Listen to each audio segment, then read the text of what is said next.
নমস্কার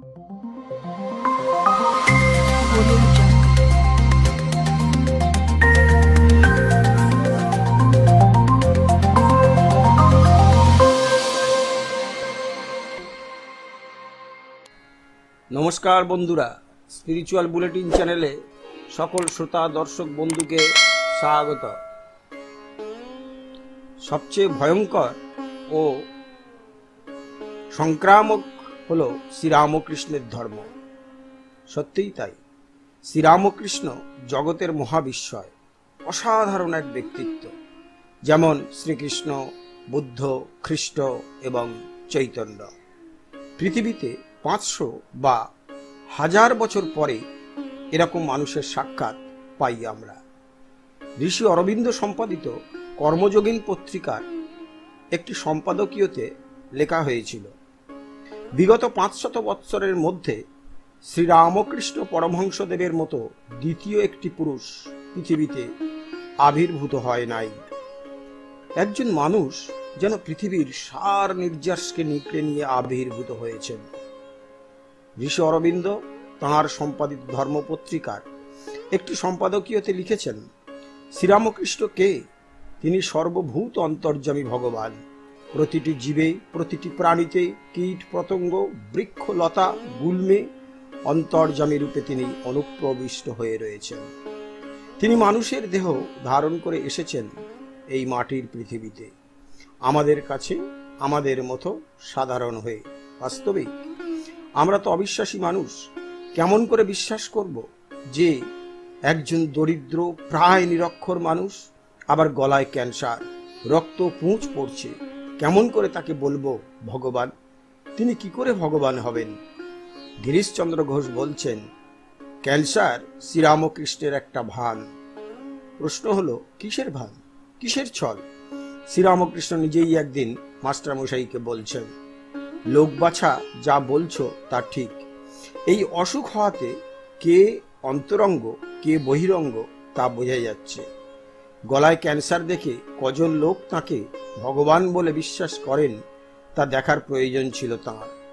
তার প্রয়োজন ছিল কারা তাঁর অন্তরঙ্গ, যারা তাকে তাঁর সব ছদ্মবেশ সত্ত্বেও বিশ্বাস করবেন যে তিনি ভগবান, এবং যারা তার ভাবকে, আন্দোলনকে পৃথিবীর মানুষের কাছে প্রচার করবেন। সুতরাং তার অন্তরঙ্গ কারা আর বহিরঙ্গ কারা তা তিনি ওইভাবেই বাছাই করেছিলেন। আর যারা হুজুকে পড়ে কিংবা কোনো সকাম উদ্দেশ্যে তার কাছে এসেছিলেন, তারা তার গলার ক্যান্সার দেখে ভেগে গিয়েছিলেন।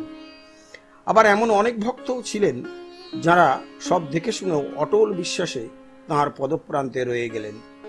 এই অন্তরঙ্গ শ্রেণীতে গৃহী ভক্তেরা যেমন আছেন গিরিশচন্দ্র ঘোষ, বলরাম বসু, সুরেন্দ্রনাথ মিত্র, অক্ষয় কুমার সেন, মহেন্দ্রনাথ গুপ্ত প্রমুখ, তেমনি আছেন শ্রীরামকৃষ্ণের ভবিষ্যৎ সন্ন্যাসী সন্তানেরা, নরেন্দ্রনাথ, রাখাল, বাবুরাম, তারক, শরৎ, শশী, কালী, হরি, গঙ্গাধর প্রমুখ। ঠাকুরের অন্তরঙ্গ ভক্তদের মধ্যেও প্রথমে কারো কারো মনে সংশয় হয়েছিল যে ব্যাধিটা কি সংক্রামক, আমাদেরও হবে নাকি। নরেন্দ্রনাথ তার আঁচ পেয়েছিলেন। একদিন ঠাকুর যে পিগদানিতে রক্তপুঁজ ফেলতেন, নরেন্দ্রনাথ অবলীলায় সকলের সামনে গলাধ্যকরণ করলেন, বুঝিয়ে দিলেন শ্রীরামকৃষ্ণের ব্যাধি কোনো সংক্রামক ব্যাধি নয়। শ্রীরামকৃষ্ণ জানতেন পরবর্তীকালে এই ব্যাধি ঘরে ঘরে হবে। ক্যান্সার হবে আগামী দিনের মরণ ব্যাধি ও যুগ ব্যাধি। যুগাবতার তাই যুগব্যাধিকে কণ্ঠে ধারণ করেছিলেন, ধারণ করে হয়ে উঠেছিলেন নীলকণ্ঠ। পৃথিবীর সব মানুষ এখন তার চরণ ধরে ব্যাকুল হয়ে বলছে, রক্ষা করো প্রভু, রক্ষা করো।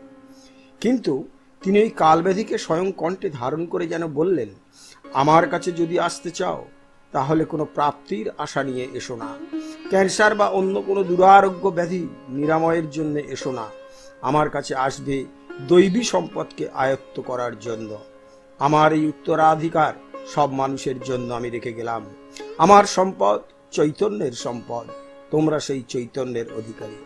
শ্রীরামকৃষ্ণের রোগ সংক্রামক নয়, কিন্তু তার বার্তা সংক্রামক, তার ভাব সংক্রামক, তার ধর্ম সংক্রামক। বাস্তবিক কখন যে তিনি কার মধ্যে ঢুকবেন এবং কখন যে তাকে আত্মসাৎ করে ফেলবেন কেউ বুঝতেই পারে না। আর যখন বুঝবে তখন দেখবে তার সর্বাঙ্গে শ্রীরাম ও কৃষ্ণের উপস্থিতি। আজ এই পর্যন্ত বন্ধুরা, আশা করি ভিডিওটি ভালো লেগেছে। প্রতিদিনের মতো কমেন্ট, শেয়ার, লাইক এবং তার সঙ্গে অবশ্যই সাবস্ক্রাইব করবেন। আর অবশ্যই ঠিক আপনারা কোন কোন বিষয়ের উপরে জানতে চাইছেন সেগুলি কমেন্টে লিখুন। আপনাদের মতামত আমাদের উৎসাহিত, অনুপ্রাণিত ও উদ্দীপিত করে এবং নতুন ভিডিও বানাতে উৎসাহিত করে। নমস্কার, ধন্যবাদ।